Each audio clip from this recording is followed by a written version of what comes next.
कहा था, और खुदा न खास्ता ऐसा कुछ वो नहीं हुआ नहीं और ना होने के कुछ सोचते हैं। तो इनकी ये सारी चीजें हैं। फिर इन्होंने एक और ब्लंडर मारा, उस पर हैरत है मुझे कि किसी ने आवाज नहीं उठाई, कहीं से तरदीद नहीं आई, कोई ऐसी बात नहीं कि पाकिस्तान तो गया था, चला गया था, डिफॉल्ट कर गया था पाकिस्तान के पास पैसे नहीं थे देने के लिए। ये तो खुशकिस्मती इमरान खान की और पाकिस्तान की कि वजीर आज़म इमरान खान है, और फिर ये कोरोना आ गया, इसकी वजह से हमें छूट मिल गई, पैसा मिल गया। तो ये बातें करने की होती हैं, और इसके ऊपर कहीं से भी तरदीद नहीं आई, कहीं से शटअप कॉल नहीं। ये हैरत अंगेज बात है, क्योंकि इस चीज को सीरियस लेना पड़ेगा। ये पेपर बातें तो क्या वाकयात भी आज अहम बातें हुई हैं। आज प्रेसिडेंट साहब के साथ मुलाकात की है पीएम साहब ने भी, और जनाब DG ISI also called on the वर्दी प्रेसिडेंट। तो भट्टी साहब वहाँ क्या ये जाहिर है कि कोरोना की गुफ्तगू हो रही होगी? देखें, जब भी किसी अहम शख्सियात की गुफ्तगू होती है, अहम टॉपिक पे होती है। मेरी इतला चंद रोज कबल भारत दरिंदा सख्त मोदी ने एक चाल चली थी कोरोना वायरस के चक्कर में कोई ऐसी शरारत करे और पाकिस्तान पर इल्ज़ाम उठाए। पिछले काफ़ी अरसे से हमारी इस्टेब्लिशमेंट उसको फोकस कर रही है कि खुदा ना खास्ता कोई वो ऐसा काम ना करे और उसका इल्ज़ाम पाकिस्तान पर ना लगाए।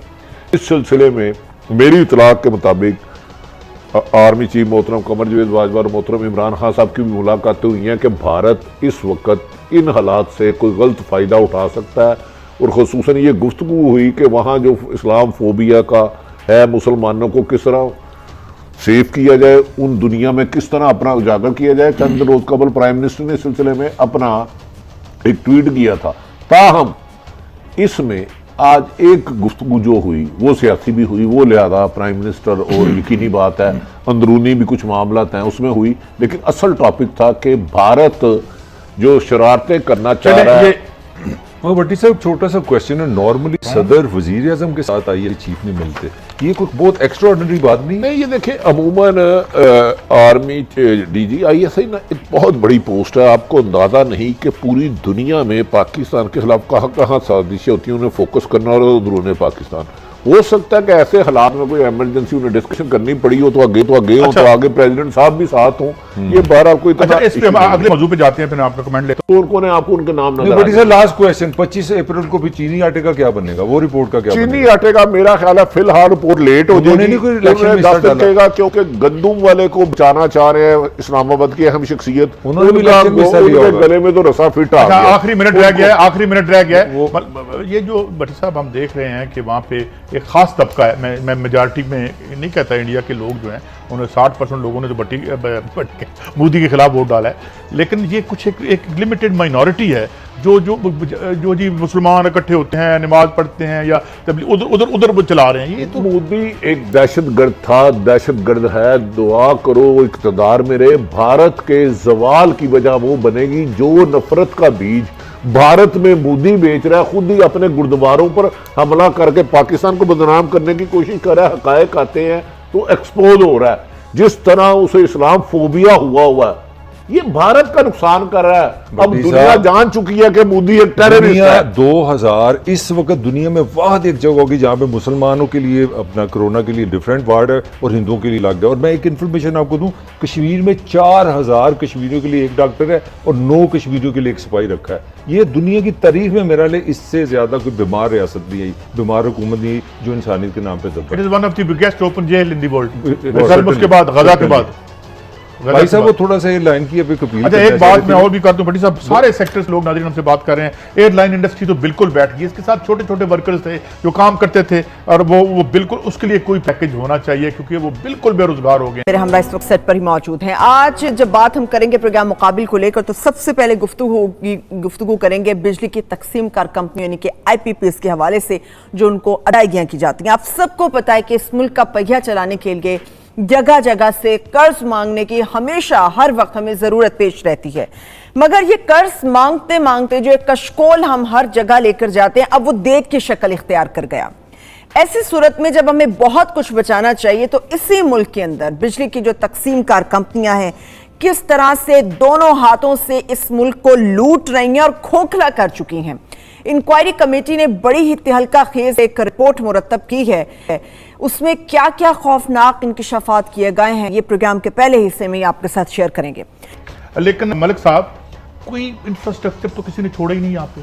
आपके अस्पताल वही हैं जो 4 गोरे बना के गए थे या एक हमारे गंगाराम बना गए थे, और कोई इन्वेस्टमेंट आपने की नहीं है। इन्होंने भी 2 सालों में भी कुछ कर लेते, वो भी नहीं किया, और कितना हो सकता था 2 सालों में, ये भी सवाल है। काजी साहब, आपके सवाल पे भट्टी साहब ने बड़ा अच्छा एक्सप्लेन किया, मगर असल जो चीज़ समझने वाली है, कुछ लोगों का ख्याल है, ये एक एंगल है कि 14% पाकिस्तान में कोरोना बढ़ सकता है। ये एक इंटरनेशनल स्टडी है, कोई अथेंटिक कोई चीज़ नहीं इस हवाले से। तो मेरा आपसे सवाल है कि इस कोरोना के लिए आपने क्या किया है, मुझे बता दें। आप दोनों से मेरा आपसे सवाल है कि पाकिस्तान में कोई नेशनल पॉलिसी कोरोना की है। 22 मार्च को मेरा वज़ीर-ए-आज़म मुझे बता रहा है बेनिफिट्स कि लॉकडाउन नहीं हमने करना।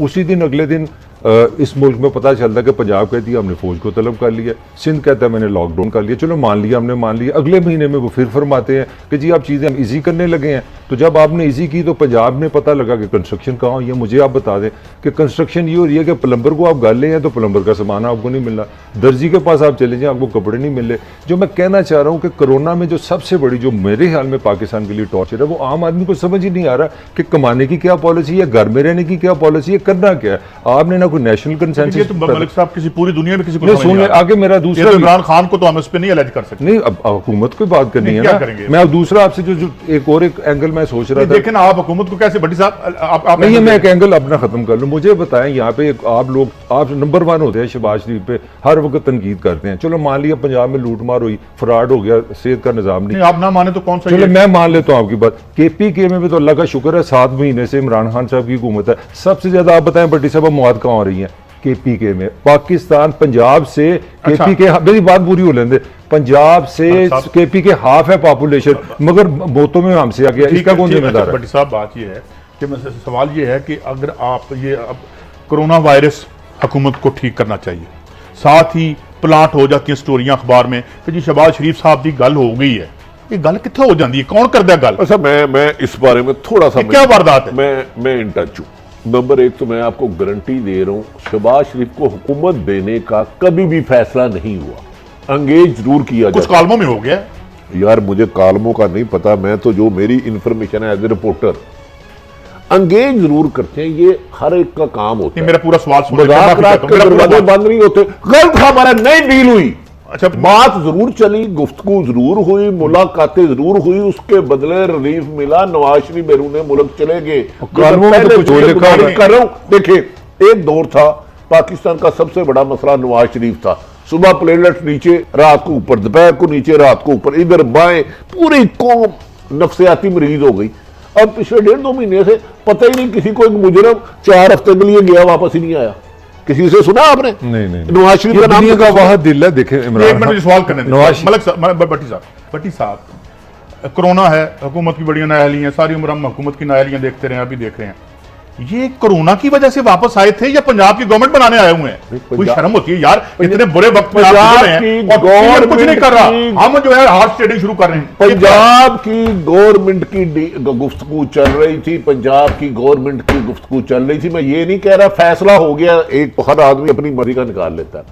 मजाक के दरवाजे कभी बंद नहीं होते। कुछ चीज लोग अंडरस्टैंडिंग करते हैं, अंडरस्टैंडिंग गिव एंड टेक। लेकिन जब ये आए, आकर इन्होंने अपने ही 3 कमिटमेंट्स की वायलेशन की। 3 कमिटमेंट, वो तो याद रखे कि वो मौलाना फजलुर रहमान साहब कह रहे थे 1 महीने में हुकूमत चलेगी, गई तो नहीं। हुकूमत तो आज भी इमरान खान साहब की है। शहबाज शरीफ साहब कह रहे थे मसला कोरोना हुआ था, फिर हुकूमत तो नहीं। भट्टी साहब, ये नहीं, वायलेशन हुई क्या है, ये तो बताएं, ये तो बताएं ना, वायलेशन क्या हुई और मुआहदा किसके साथ हुआ? मुआहदा जिनके साथ हुआ उन्हीं के साथ होता था। 100% हुआ, 1000% मुआहदा हुआ। उसके तहत इन्हें बहुत सारी सहूलतें मिली और वायलेशन करने के बाद अब दोबारा नैप ने बुलाया। आप मुझे बताएं, वो वायलेशन क्या है? एक आदमी इस वक्त 4